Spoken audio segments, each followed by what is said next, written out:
করে আমার সামনে কি সত্যিকার অর্থে আত্মসমর্পিত হয়েছে কিনা এখন পরীক্ষা করা লাগবে। প্রথম পরীক্ষা হচ্ছে আগুনের পরীক্ষা।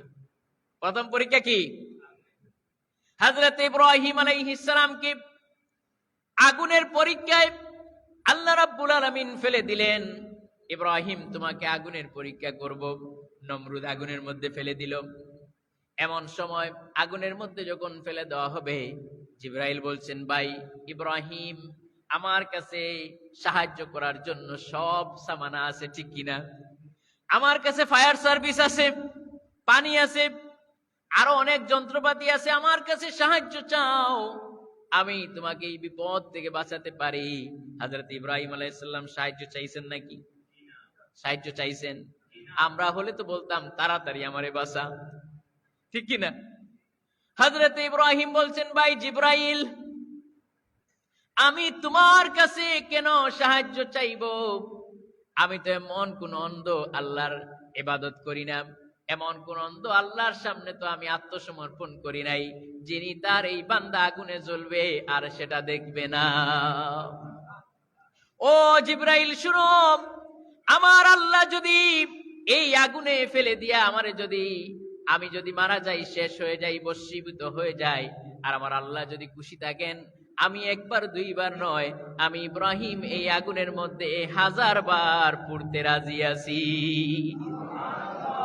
ইব্রাহিম তো জানেন না যে আগুনে উনি পুড়বেন না, এটা কি জানছেন নাকি? উনি তো জানেন না, পরীক্ষা চলতেছে। আল্লাহ রাব্বুল আলামিন হযরত ইব্রাহিম আলাইহিস সালামের ঈমান দেখে, ঈমানের পরম চরম পরাকাষ্ঠা দেখে সঙ্গে সঙ্গে আগুনকে একটা নোটিশ করে দিলেন। কোথায়? আগুনের উপরে। ইব্রাহিমকে ফালানোর আগেই নোটিশ, ইয়া নারু কুনি বারদান ওয়া সালামান আলা ইব্রাহিম। ইয়া নারু কুনি বারদান ওয়া সালামা, এই যে উদখুলু ফিস সিলমি কাফা। হে ইব্রাহিম, হে আগুন, তুই আমার ইব্রাহিমের প্রতি ঠান্ডা, শান্তিদায়ক, আরামদায়ক হয়ে যা। সুবহানাল্লাহ বলেন। আল্লাহ বলেন নাই যে শুধু ঠান্ডা হবে, ঠান্ডা হলে তো ফ্রিজ হয়ে যাবে, ইব্রাহিম তো ফ্রিজ হয়ে যাবে। আর আবার বলেন নাই যে তো গরম হয়ে যাস না, গরম হয়ে গেলেও থাকতে পারবেন না।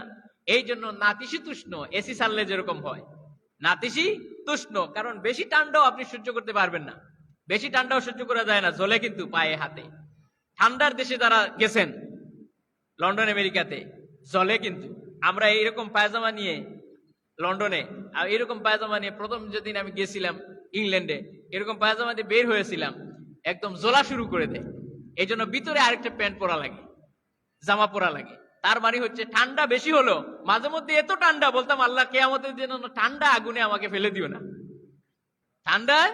ঠান্ডার জাহান্নামে যেন আমাকে না ফেলে দাও। আগুনে ফেলে দিলে তো একটু জ্বলবো টলবো, শেষ হয়ে যাবো, ঠিক কিনা? কিন্তু ঠান্ডার তো খালি ঠান্ডা।